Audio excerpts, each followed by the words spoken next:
Bonjour, à l'intérieur de cette vidéo, on va parler de compilation et de Top Level Entity. Comme les deux sujets sont intrinsèquement reliés entre eux, je vais les aborder lors de la même capsule.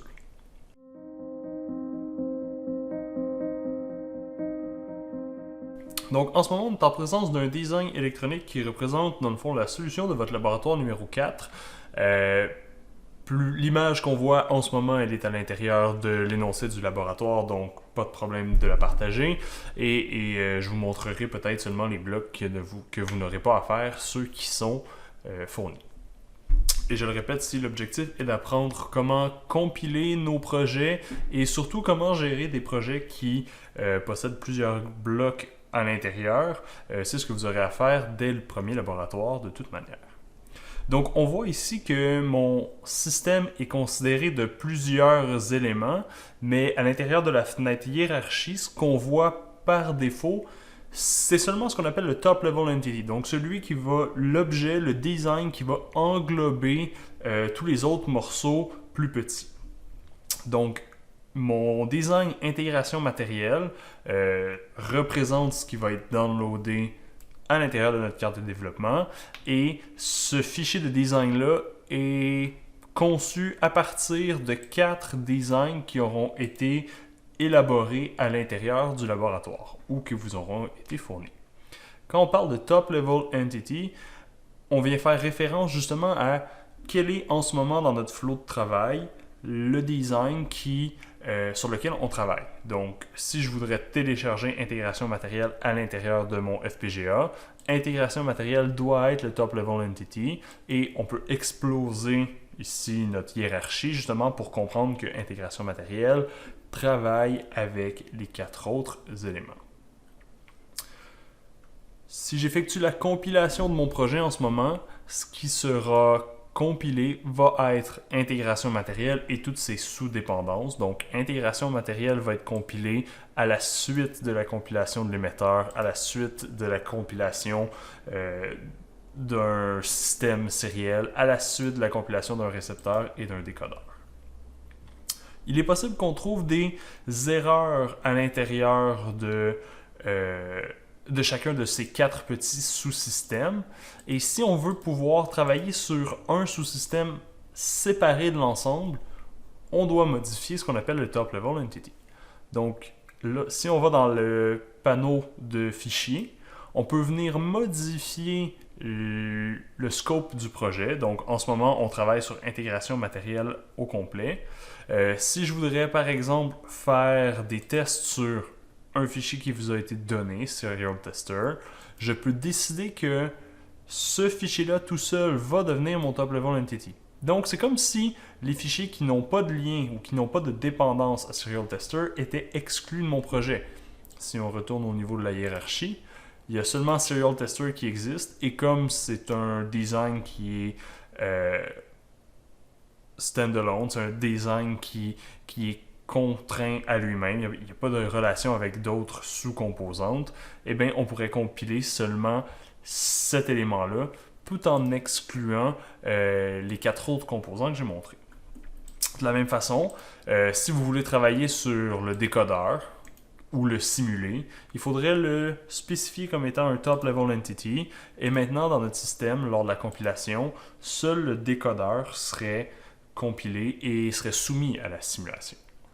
Si vous voulez revenir au niveau du développement global de votre projet, encore une fois, il faut revenir dans la section Fichier, choisir le fichier design qui représente le projet au complet, le définir comme étant le Top Level Entity, et ensuite, on peut revoir dans la hiérarchie que si on faisait une compilation ou si on faisait une synthèse, c'est le fichier d'intégration matérielle, de même que toutes ces dépendances, qui seraient compilées.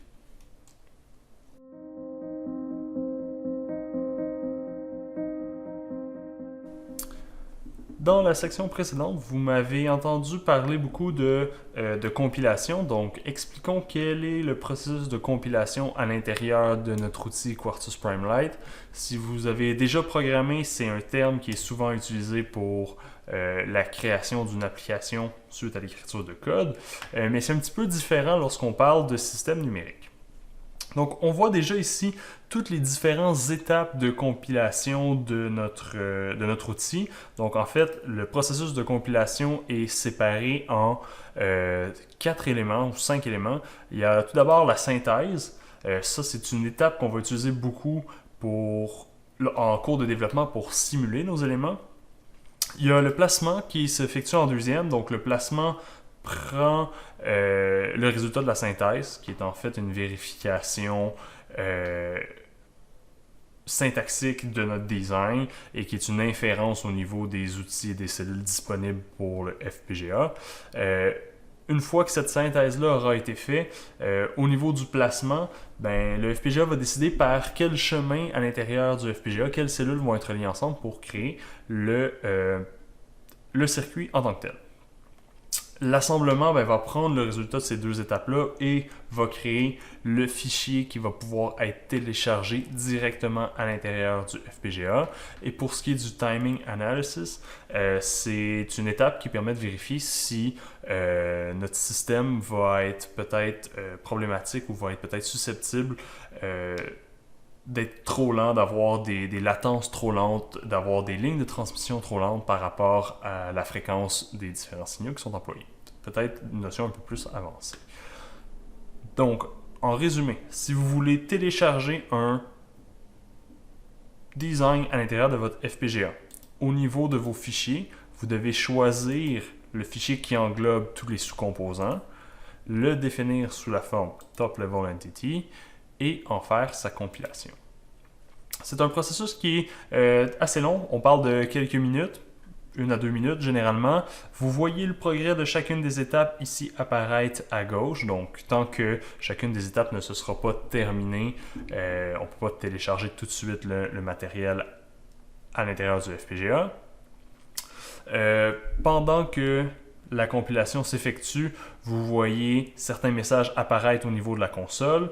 Donc, les messages verts représentent de l'information que l'outil vous donne quant à sa progression dans le processus de compilation.